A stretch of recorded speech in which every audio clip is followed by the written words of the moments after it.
Hello, it's the Great Canadian Bagel here, coming to you with another Alberta Provincial Election update. Now, just before we get started here with going through the data, I'm just going to make an announcement here. So, obviously, the election is going to start officially tomorrow. So, for the rest of the month, my Sunday updates, barring nothing happening, which I don't think is going to really be the case, maybe not seat-wise, but at least talking point wise, things to commentate on. I suspect there's going to be plenty to commentate on, so on Sundays I will be doing Alberta updates, but then the other videos I was doing in the last few months, I'll be doing on Thursdays instead. Not necessarily every Thursday, but expect Thursdays to see other videos there. I'm not sure exactly which ones, but keep an eye out on Thursdays. But with that, let us get into the main content here. So, as has been the case for the last little bit, I've been running two separate forecasts for Alberta because largely we have a mystery here. And the mystery is, how does the UCP perform? We have one election with them, 2019. And in 2019, they performed very similar to the PCs. But there's a lot of people and a lot of discussion that maybe Smith is going to look more like the Wild Rose Party. She was the former leader of the Wild Rose Party, so there is some reason to believe this. There's some reason to think about this. So I've been running two scenarios. And I'm going to keep modeling two scenarios because I think this is really the best case and the worst case for the UCP. Now, what we see right here, this is the best case in my mind, with some caveats in it.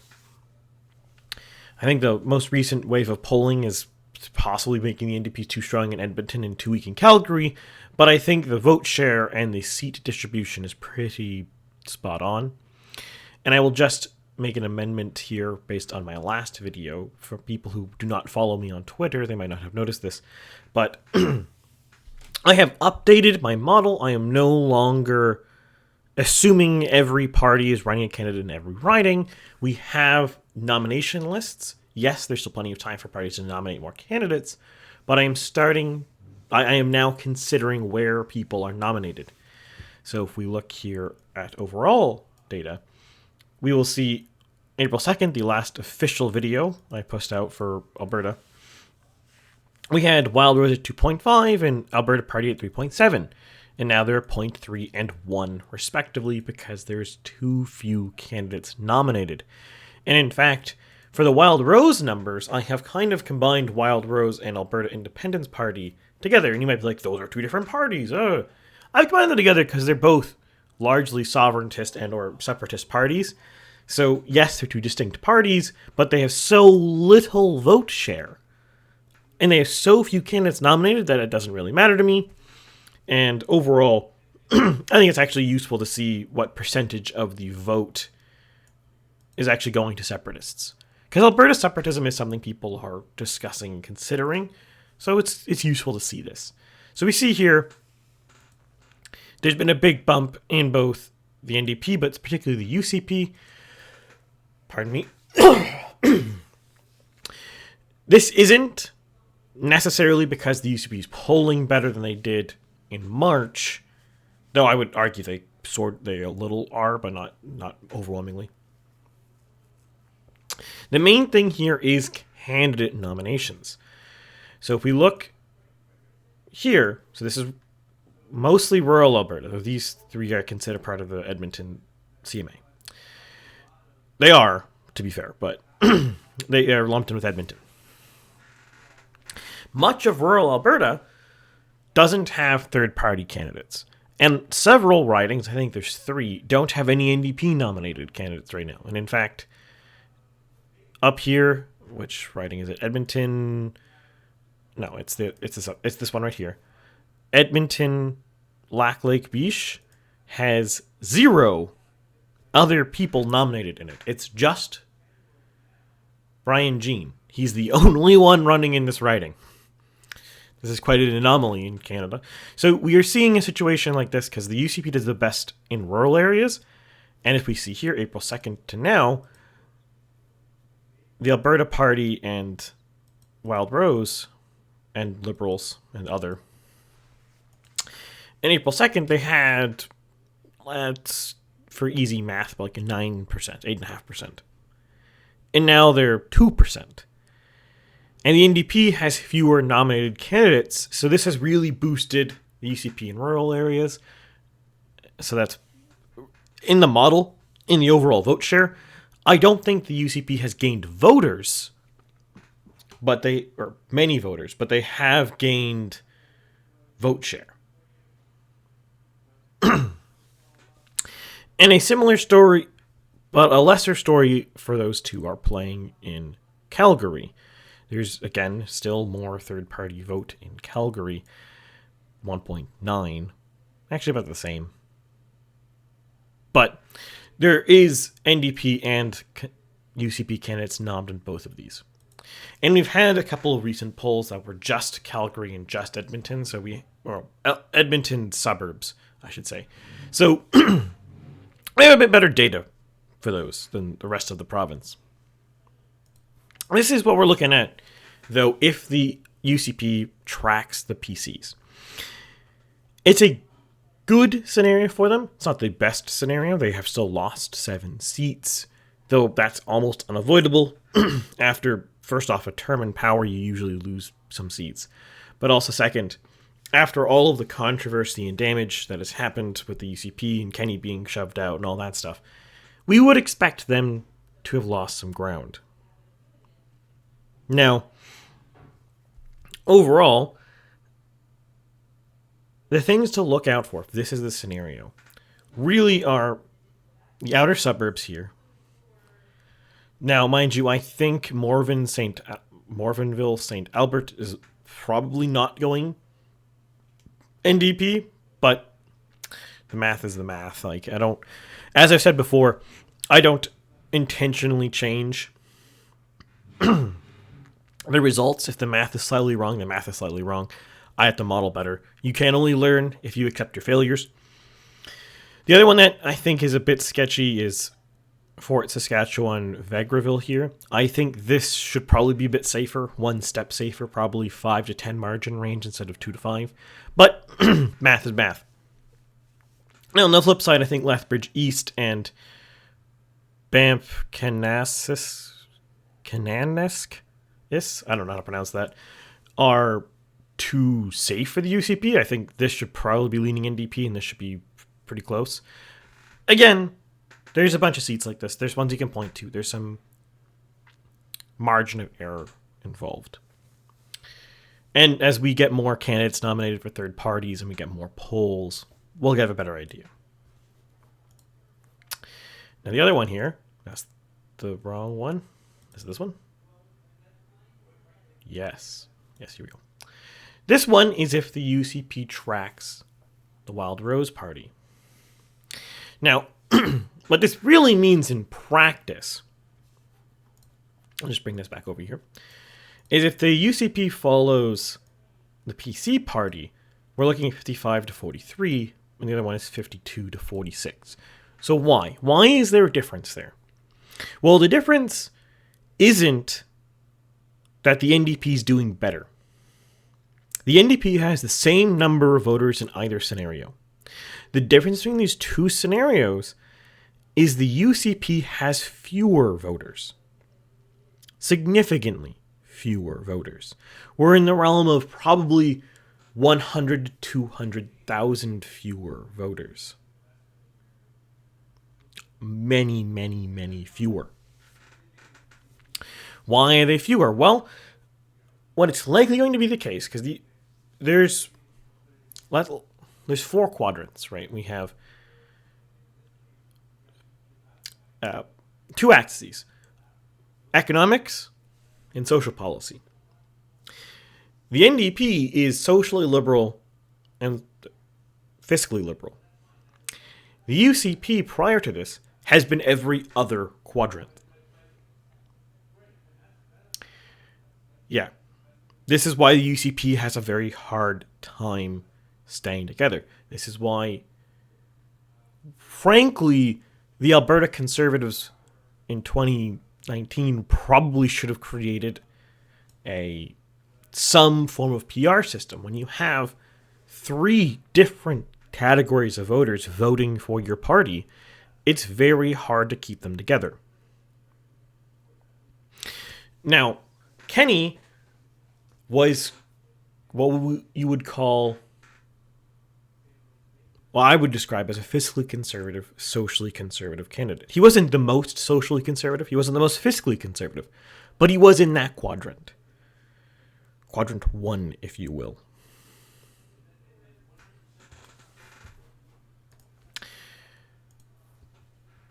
And he governed like that. That was actually one of the reasons why he was losing so much popularity. Kenney wasn't... COVID was definitely a big factor with Kenney, and we cannot understate that.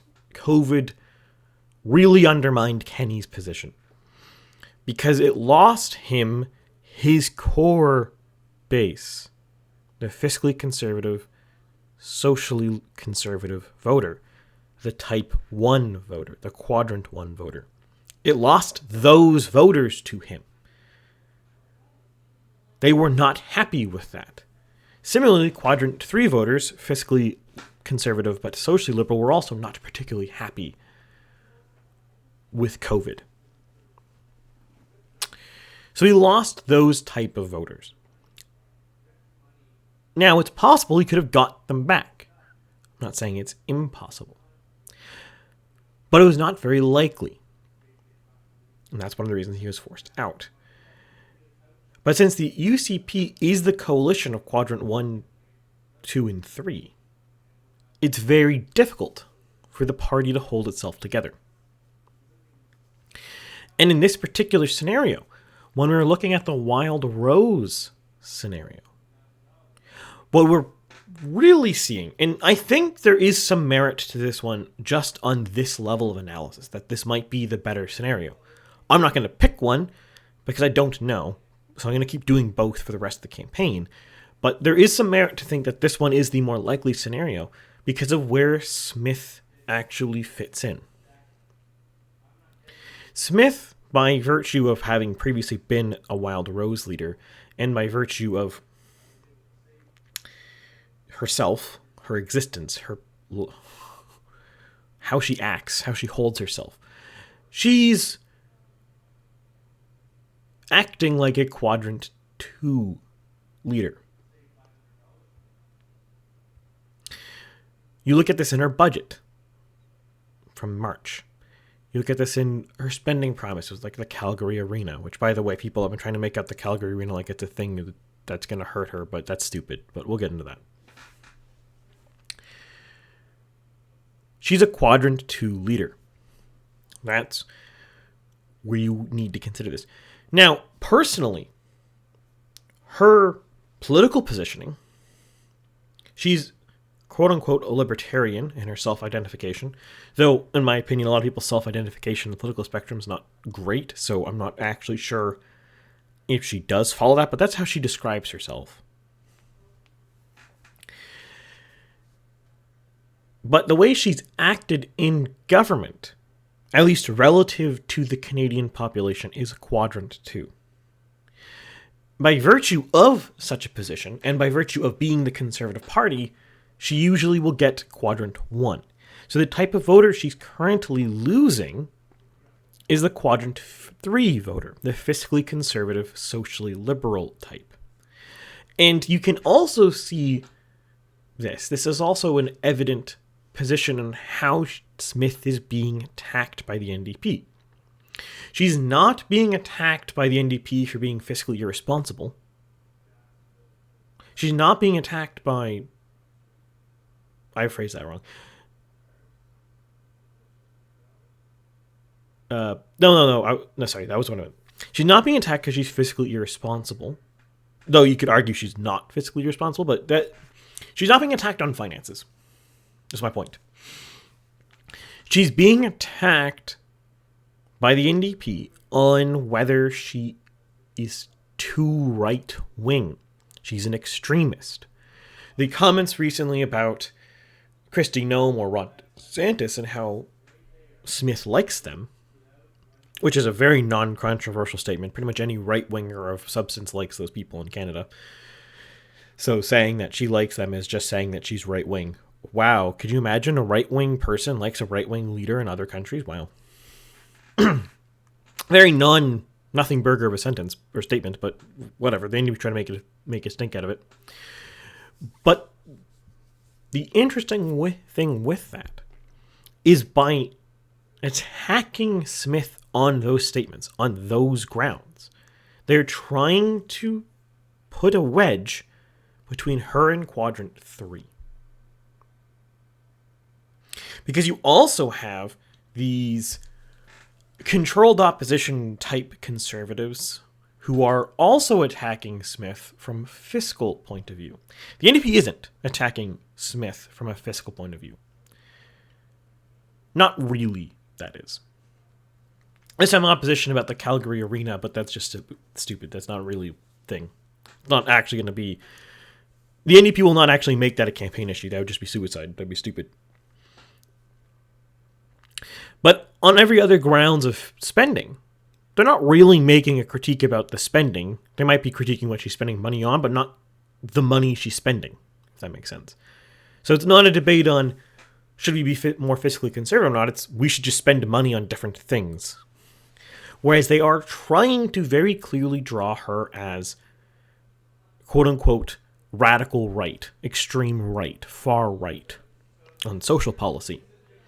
Now, personally, based on everything I've read and seen, I don't actually think she will really do anything significant on social policy other than guns. She will definitely and objectively do things about guns, but this is Alberta. This is one of the most pro-gun provinces in Canada. That's just electorally good for her. And also, the obvious thing for a conservative leader to do. It's very difficult, sorry about that, for a conservative leader to not do this. To be not pro-gun.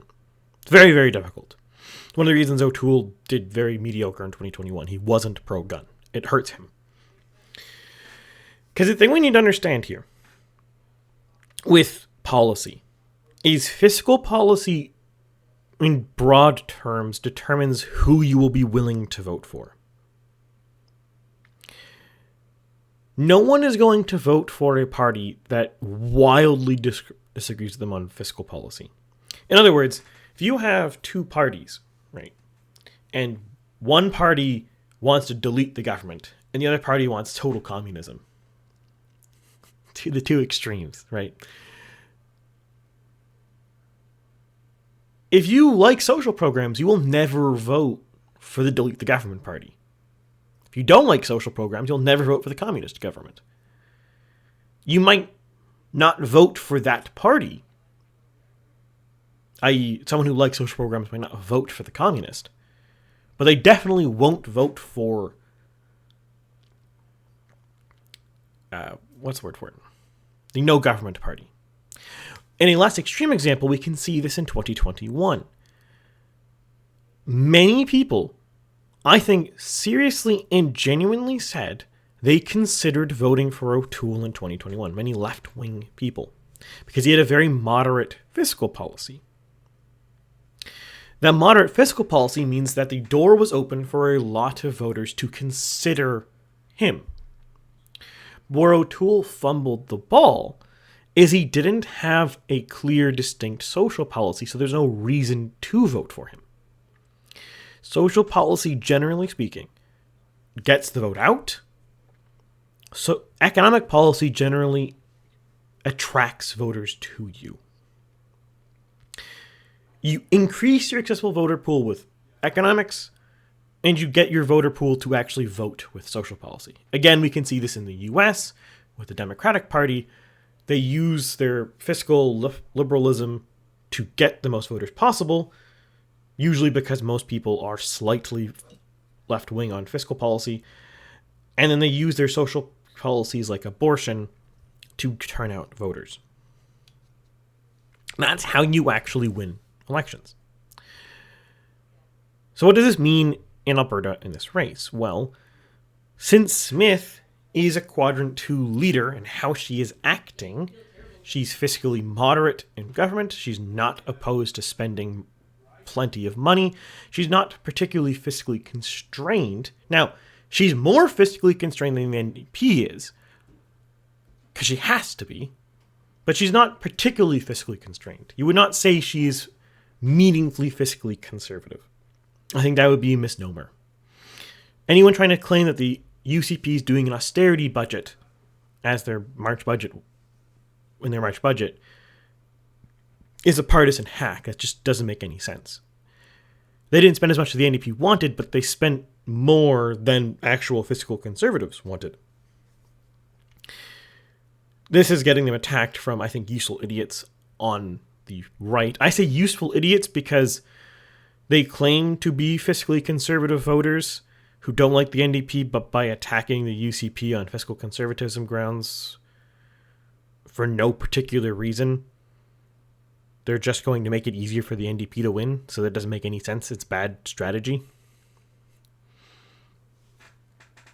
I will just put a caveat on this. It makes sense to critique and attack a government for doing things you don't like, even if they are your quote-unquote partisan faction, between elections. It doesn't make sense to attack them during an election. In other words, if you don't like the fiscal policy of the government, it makes sense to attack them between elections. But then during an election, it makes sense to just shut up. Because in the case of Alberta, if you are fiscally conservative and the UCP loses, you're going to get a more fiscally liberal government than them. That's bad politics. Now, once the UCP wins, if you don't like the UCP's fiscal policy, you should make it really annoying for them. You should do everything in your power to push your issue, to push your opinion. But, well, they're not. So they're, in regards, they're useful idiots. It'd be the same thing if someone to the left of Notley was pushing Notley on being too fiscally conservative, that she should be more fiscally liberal. And by doing so, discouraged fiscally liberal voters from voting for Notley. And they dropped out of the electorate. Well, you're also a useful idiot. You're not actually helping your faction. You're not actually achieving your political goals. Because at the end of the day, that's all that matters in politics. Your actual methods and means are sort of irrelevant as long as you get your goals done. If by your campaigning you undermine your goals, you're an idiot. So where does this all matter? Because remember, we're talking about why this scenario here has less votes than this scenario here. Why is the UCP worse? Well, we're getting to that. We're working our way there. So we have a quadrant 2 leader, and she's being attacked from her left on social policy and from her right on fiscal policy.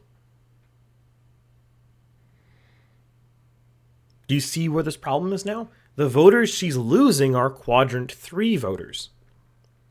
Now, usually, I cannot say this categorically, I cannot say this affirmatively, but usually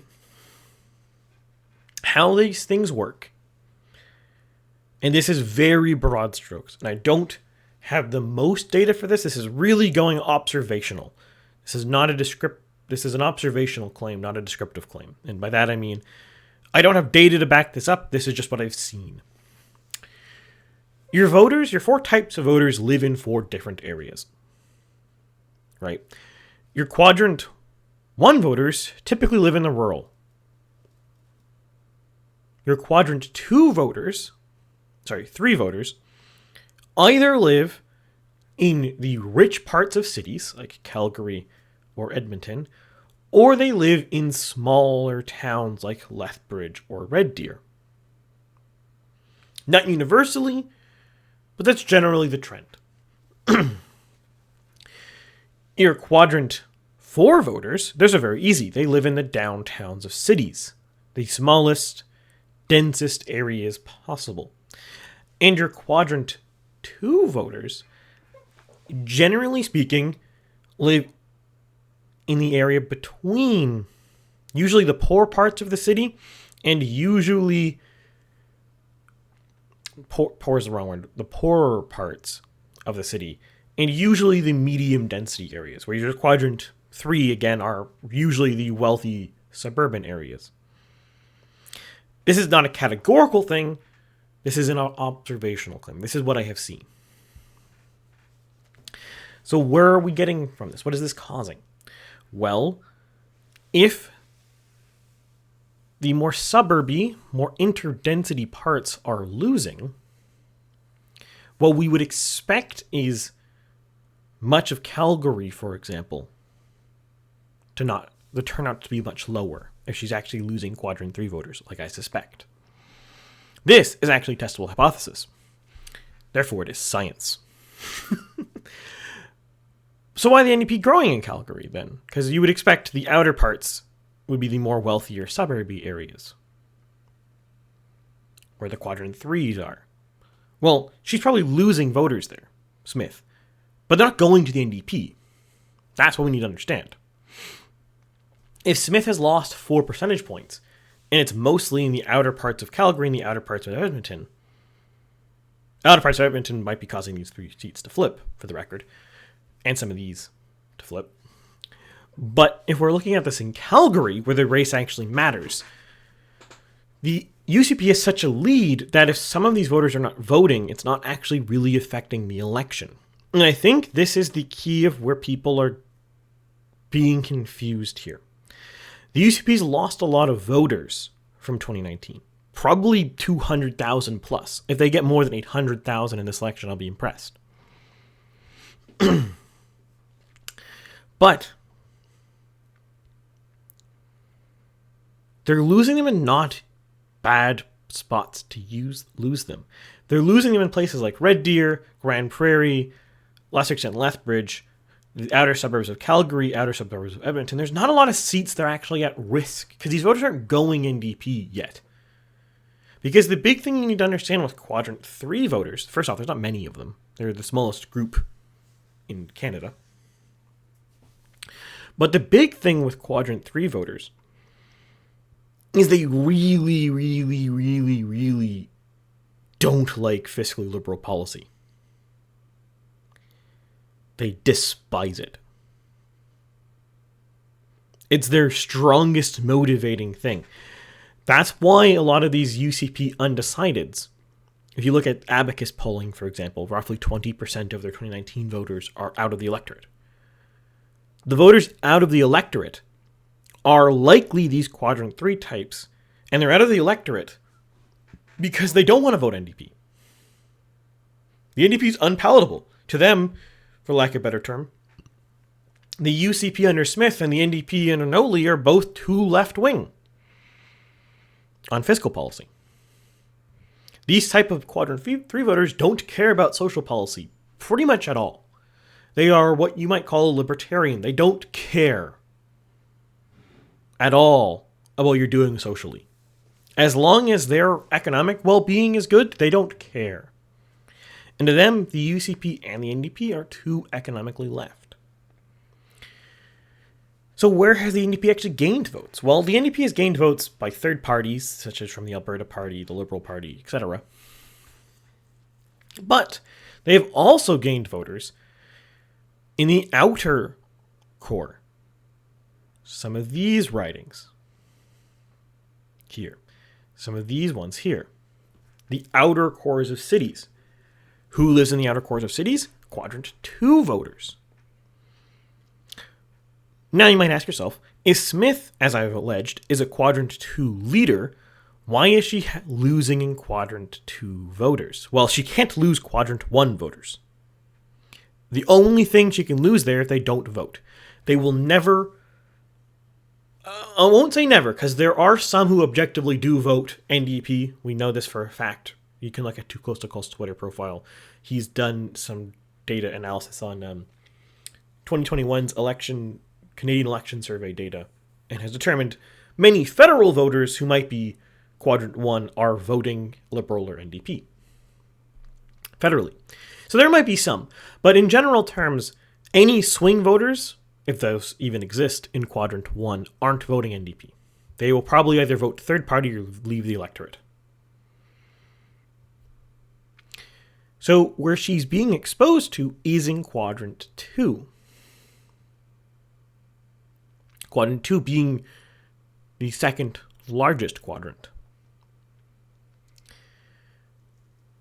Now, that's why Smith is campaigning in quadrant 2. I think, based on everything I know, Smith is probably a quadrant 3 person in how she thinks government should work. Now, I think she might genuinely be conservative on most social issues. Like if you talk to her, I haven't, but from my understanding, people who talk to her, she is conservative on social issues, but she isn't legislative for the most part. She doesn't like government legislation for the most part. But she is doing that. And she is doing moderate fiscal policy, the Calgary Arena being one of those things. This tells me she perceives quadrant 2 voters to be the people she actually needs to win. And this is why the attacks right now that she's radical far right because she likes people like DeSantis are actually nothing. They're nothing attacks. Because who are the voters she's trying to compete for? They're quadrant 2. They're socially conservative, fiscally liberal. These voters, based on my observation, I could be wrong here, but we will soon, very soon, quickly see this, should be living in the outer core of Calgary, outer core, and the outer core of Edmonton. That's where most of these should be. Now, you might ask yourselves, why would so many socially conservative voters be in a city? Well, it's simple. When you live in a city, you do not have the luxury of just ignoring somebody. To use a possibly inflammatory example, if there's a pride parade going down your street and you do not like that, you can't just ignore it. You become pro-legislative. You want legislative action to prevent it. I'm not saying that is what's happening in Alberta, but that is just a very clear example of what the mindset is. If you live in a city, especially a big city, you are more predisposed to voting for governments to do actions. Whereas more rural areas are more predisposed to governments not doing things. Because the worst case scenario, if you live in rural Alberta, as long as the government's not messing with you, doesn't affect you. You could be the most conservative person in the world, but if the immigrants aren't in your area, that doesn't matter. They're not taking your job. Oh, there's other religious people, there's atheists nearby being annoying pricks. That doesn't bother me. They're not in my church, in my town. They're over there in Edmonton, etc. There's all sorts of ones you can pick from here, but it's the urbanite conservatives who seemingly are the most vocal about government legislation. So that's where this election seems to be. It's all about a very narrow amount of voters and a very narrow amount of ridings. And we will determine the success of the election based off of whether Smith can appeal to them. Because a lot of these voters likely won't vote otherwise. The issue, I will caveat, with quadrant 2 voters is they can be swayed NDP. But I think it's more likely they just won't vote. But unlike quadrant 3 voters, where I'm confident they won't vote, that's not certain for quadrant 2.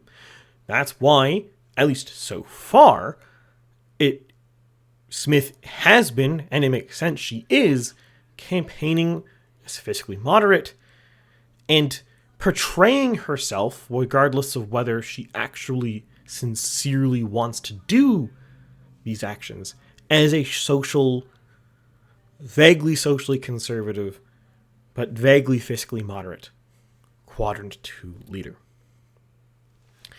And now, just to follow up on the Calgary Flames arena, before I finish the video, there's been a lot of stink that I've seen that, oh no, Smith wants to spend so much money on an arena. It's going to cost the taxpayer so many dollars. No. Literally no one cares. The thing you must understand with most voters, because this is Canada, the majority of voters, about 60%, give or take, are fiscally center-left. And on top of that, on most issues, people like infrastructure spending. Even fiscally conservative voters like infrastructure spending. It'll be very, very difficult to convince, for lack of better words, any voter that building, say, a new stadium is a bad thing. That building new transit infrastructure is a bad thing. That building more roads is a bad thing. Now, you can get people opposing them on very specific grounds. We look at the highway being built in Ontario that I can't think of the name of. Why is it being opposed by the left? It's not because building infrastructure, they don't like it. They're opposing it because it's the green belt. They're opposing it on environmental, social grounds, not on fiscal grounds, because no one dislikes the idea of building a highway. In fact, actually, it was a good issue for Ford in 2022. It helped him a lot because people want infrastructure built. It's very, very, very dumb to try to campaign against infrastructure being built. I'm not saying it's impossible, but when asked, voters generally want it. You look in California, there's all sorts of concerns about how expensive high-speed rail would be, and then when they voted for it in a referendum, people voted for it. They wanted high-speed rail because people like the idea of building infrastructure. The Calgary getting a new NHL stadium, a new arena, and all the associated stuff that goes along with it, and all the things you community can get from having a new arena, and all the new transit infrastructure that's going to be built to support the arena, you're not going to convince really anyone in Calgary who's a swing voter that this is a bad thing. That's why a bunch of anonymous no-name accounts are attacking Smith over it, but they're attacking Smith in a very useless way that's not going to actually convince anybody and is really just a waste of oxygen. They're going effectively saying, Smith is not a real fiscal conservative, she's spending money. No one cares. No one cares. Genuinely, no one cares. In fact, it's a really dumb attack because Smith has never portrayed herself as a fiscal conservative premier. She's only been premier for, 6 months? But in those 6 months, she's never once pretended to be fiscally conservative. She's a fiscal moderate as premier. That's how she's governed as premier. We have a budget. We have proposals. We have some campaign ideas she's already unveiled. None of these are fiscally conservative. Fiscally moderate. Trying to tar her as, you're not fiscally conservative. That's helping her. She wants to be perceived like that. So it's kind of dumb. But also, more importantly, the actual people who really matter, not random people on Twitter. Look at someone like Noli. What is Noli saying? She's holding it to her teeth, and she's going with really limp-wristed, weak comments like, you're welfare for billionaires. I get it. There's not much she can really do because no one's going to oppose a rink. People want arenas. So there's a lose-lose trying to oppose it. People want it. You can't oppose something people want. It's very hard. So in the end, it's really a lose-lose. And the attacks on it are pretty limp-wristed. Now, not only if she does get in, even regardless of what she's saying right now, she's probably still going to okay the deal. She wins in May 29th. Because at the end of the day, if she cancels the deal, it would hurt her so much that she would be probably immediately destroyed in 2027. Lose all of her re-election chance. You know how angry Calgary would be if they had all of the pen and paper to get a new arena. The NDP won, and then they didn't get it. They'd be so mad. And at the end of the day, regardless of how you want to spin spending or who's benefiting from this or whether it's corporate welfare or not, no one cares. Like, I'm not going to be here telling you that it's a good or bad thing. And I really want to stress when I do these videos, unlike my Twitter account, the videos I post on this channel are not me telling you what is good or bad politically. It's me saying what matters politically. What is a dumb thing to talk about? What people don't care about. People don't generally care about spending money on infrastructure. Even very fiscally conservative people will be like, yeah, if our rink sucks, we should probably get a new one. I have no idea what the Calgary Flames Stadium looks like. I have no idea. I've never been there. But if it's apparently bad enough shape that they're willing to spend lots of money to make sure it's built, it must be in a pretty bad state. And if we're going into an economic recession time, a big infrastructure project is going to be good to help the economy in Calgary, especially for working class people and especially quadrant 2 voters. You see where we're getting back here? Who are the people who usually work in construction? Unionized tradesmen. Unionized tradesmen are the definition, the stereotype of quadrant 2 voters. I know many myself. They are firmly quadrant 2 voters. The average one. If you pick a random unionized tradesman, they're quadrant 2. But with that, I will wrap up the video here. If you like it, by all means, like, share, subscribe. Comment below what you think of the video. If you think I was too complicated, too long-winded, or whatever, I tried to keep this as clear, as concise as possible, but it can be difficult when explaining a complex topic like I tried to today.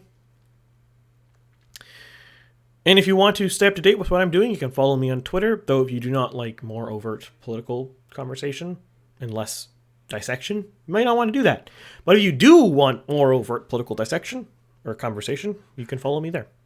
But otherwise, I will see you Thursday with something else.